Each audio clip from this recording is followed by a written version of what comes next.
ازيكم؟ معكم نهله عبد الباقي، اخصائيه نفسيه، وفي الفيديو ده هتكلم معاكم عن شويه خرافات دايما بنتخيلها عن العلاج النفسي، وان دايما الخرافات دي في الحقيقه بتكون مش صح خالص. وده طبعا بسبب الافلام اللي احنا بنشوفها وبسبب الحاجات اللي احنا بنقعد نسمع عنها. الميديا عموما ده شكل الكلام للاسف الشديد اللي بتتكلم فيه عن العلاج النفسي وعن المعالجين النفسيين. فخلونا كده في الفيديو ده نصحح كده ونصلح مع بعض شويه الخرافات اللي احنا دايما بنسمعها عن العلاج النفسي. اول خرافه بتقول ان المعالج النفسي او الطبيب النفسي ده شخص هزء، وانه بقى كوميديا بقى وها ها ها ونقعد بقى كده ونضحك، لكن ده طبعا مش حقيقي ومش بيحصل. المعالج النفسي بيبقى بني ادم طبيعي زيك زي اي حد، بنروح له وبنتعامل معاه عادي جدا، عكس ما ده بيتقال وما بيتصدر دايما في الافلام والمسلسلات والحاجات اللي احنا بنشوفها من زمان. الخرافه الثانيه وهي الشيزلونج، ان بقى قاعد العيان كده قدامي على الشيزلونج واقعد بقى اقول له قول لي انت حاسس بايه النهارده، قول لي بقى انت بتحس بايه، متضايق من ايه، قول لي كده بس وانا هريحك. مفيش الكلام ده. العيان عادي بيبقى قاعد قصادي على المكتب، وبيبقى بيني وبينه المكتب زي اي اتنين بيبقوا قاعدين قصاد بعض على مكتب. الخرافه الثالثه وهي ان انا هروح ازور العيان في البيت. المعالج ده بقى هيروح يزور كده العيان في البيت ويطمن عليه، يشوف ايه اخباره ويشوف ايه احواله ويشوفه عامل ايه النهارده، وان هما الاثنين بقى يقضوها خروجات سوا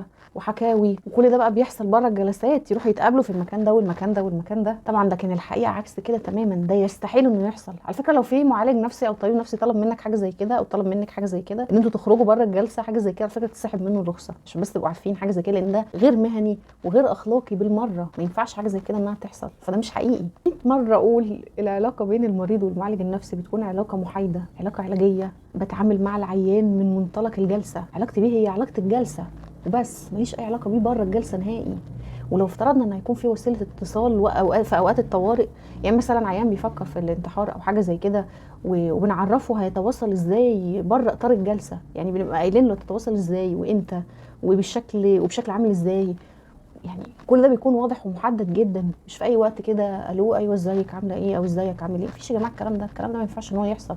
وزي ما قلت حاجه زي كده تسحب اصلا رخصه المعالج. فالمعالج النفسي ده شخص محايد ليك، والعلاقه العلاجيه المحترمه يستحيل يحصل فيها حاجه زي كده. الخرافه الرابعه بقى ان المعالج النفسي هيسجل وراك الكلام اللي انت هتقوله، وهيسجل وراك الكلام بدون ما ياخد اذنك نهائي. طبعا ده مستحيل يحصل، وبرده ده حاجه زي كده تسحب منه الرخصه بتاعته. لو افترضنا يعني مجرد فرض ان المعالج النفسي ده يحتاج ان هو يسجل الجلسه، تمام، فعمره ما يسجلها صوت وصوره. مفيش حاجه اسمها كاميرا تبقى موجوده اصلا في اوضه الكشف، مفيش عياده محترمه هتخلي كاميرا في اوضه الكشف. الكاميرا دي بتبقى موجوده مثلا على باب العياده من بره عند السلم في الريسبشن، عشان بس تضمن يعني لو حصل اي مشكله مش اكتر.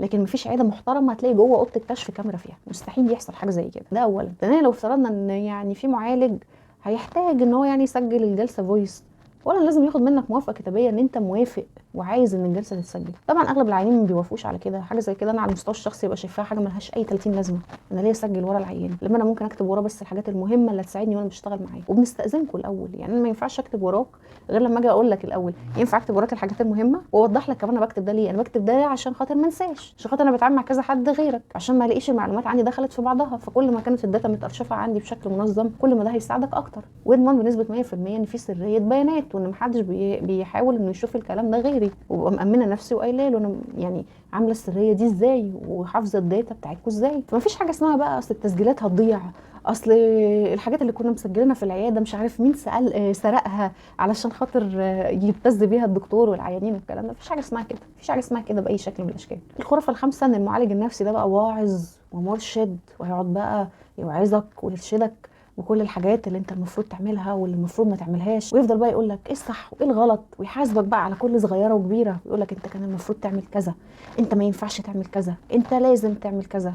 مفيش حاجه اسمها كده، لان ده مش صح ولا عمره هيحصل نهائي. لان زي ما قلت علاقتك بالمعالج النفسي علاقه علاجيه، فالمعالج النفسي عمره ما يجي يروح يوعظك ويرشدك ويقول لك لازم تعمل ومش لازم تعمل.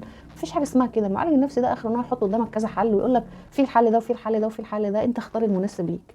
يعني حتى كان مش هيقول لك انا شايف الانسب لك كذا، ما ينفعش ان هو يقول لك كده، لان ده مش دوره نهائي. فعلاقه المعالج بالنفس بيك هي علاقه محايده تماما، وبس كل اللي هو هيعمله كل اللي هو يقدمه لك ان هو يحاول يساعدك بالمهارات العلاجيه اللي هيعلمها لك، ان انت اللي تقدر تاخد القرار، وان انت اللي تقدر تاخد الحل، وانت اللي تقدر تاخد السكه اللي انت هتمشي فيها وتتحمل نتائجها بشكل كامل. وملوش اي علاقه بالقصص دي نهائي. وبرضه هفضل اكرر، انت علاقتك بالمعالج في اطار الجلسه اللي انت فيها، في اطار الاعراض اللي انت جاي وبتشتكي منها، مش في اي اطار تاني. الخرافه بقى السادسه وهي الساعه او البندول اللي بيقعد يتمسك كده ويتحرك بالشكل ده. مبقاش في حاجه اسمها كده خالص. الحاجات دي ادمت جدا، يعني حتى لو كانت الحاجات دي كانت بتستخدم زمان قوي ممكن تكون عدى عليها 40 و50 و60 سنه عن استخدامها، مبقاش في حاجه اسمها كده خلاص. وبس كده، دي كانت اكتر 6 خرافات دايما بنرددها عن العلاج النفسي. فلو عندكم حاجه تانية شايفينها من الخرافات اللي بنقعد نرددها عن العلاج النفسي اكتبوها لي في الكومنتس يعني. ونتمنى كده ان احنا نشوف الميديا والافلام بتاعتنا تبدا ان هي تتكلم عن المعالجين النفسيين بشكل كويس.